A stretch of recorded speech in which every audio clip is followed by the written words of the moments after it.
Bonjour. J'aimerais bien, avant d'entamer la deuxième partie de ce cours, revenir un peu sur la première partie avec une conclusion. Donc, rappelez-vous, la première partie avait deux chapitres, l'organisation et l'administration. Ces deux chapitres-là ne sont en réalité que les deux faces d'une même pièce. Leur présentation séquentielle l'un après l'autre ne se justifie que par des considérations pédagogiques pour bien amener les étudiants à assimiler leur contenu. Aussi, le fil conducteur de cette première partie était l'effet des contextes sur l'organisation de l'entreprise. En effet, la recherche de nouvelles formes d'organisation s'est justifiée au départ par des considérations économiques, la nécessité de la spécialisation, la standardisation, le contrôle, etc. C'était juste pour augmenter la production et la productivité et répondre aux besoins et aux opportunités de l'environnement. Mais par la suite, cette recherche effrénée de la productivité et de la production s'est tout simplement heurtée à des considérations sociales. À un certain moment de l'évolution des formes d'organisation, les conditions de travail sont devenues des freins réels à l'amélioration de la productivité.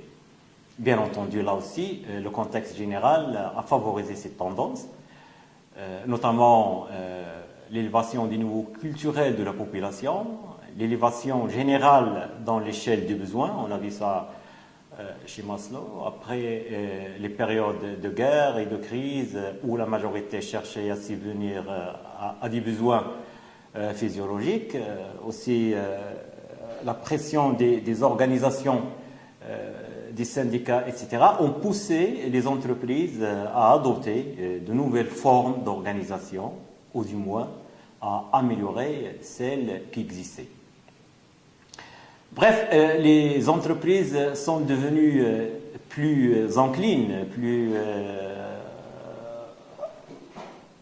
à tendance à améliorer des conditions de travail par l'enrichissement des tâches, les groupes semi-autonomes, la gestion par objectif et toute la panoplie des nouvelles méthodes de gestion qui donnent beaucoup plus d'importance aux facteurs humains qu'à la production seulement au sein des entreprises.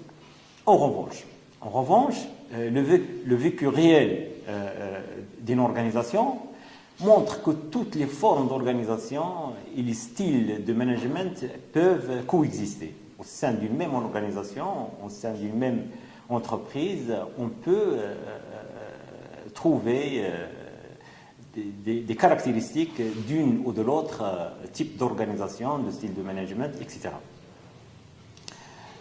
Même si, sur le plan théorique, ces tendances, ces modèles ont été présentés comme ayant suivi une évolution linéaire. Donc, c'est faux. En fin de cette conclusion, j'aimerais bien rappeler une chose très importante, c'est que tout ce qu'on a vu en termes de définition, concept, modèle, théoricien, etc., ce sont là des outils à utiliser pour pouvoir analyser et pour pouvoir qualifier des situations réelles qui sont par essence complexes.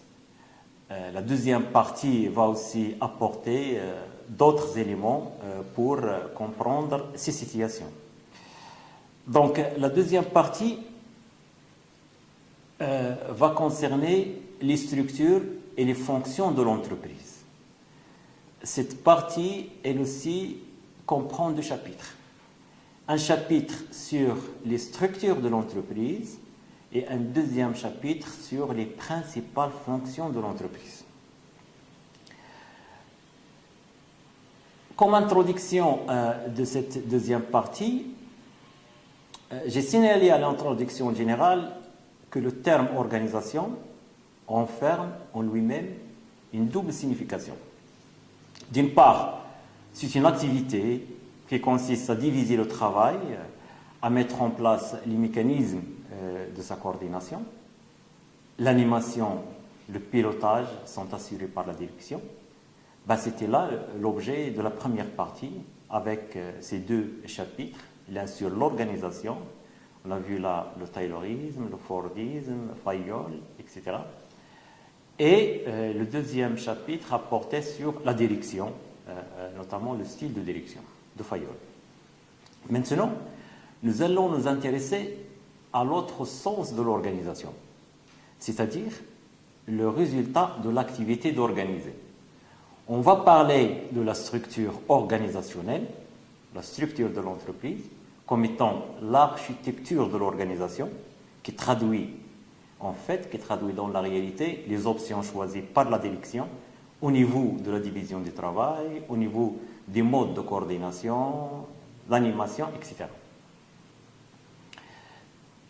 Alors, il n'y a pas une seule ou bonne forme de structure d'organiser et de structurer une organisation. Le choix d'une structure organisationnelle dépend de plusieurs variables, la taille de l'entreprise ou de l'organisation en général, son domaine d'activité, ses objectifs, son style de management, etc. Le premier chapitre de cette deuxième partie sera consacré aux principales structures qui existent et les contextes auxquels ils sont plus ou moins adaptés. Enfin, une structure organisationnelle est avant tout un ensemble de fonctions et de services.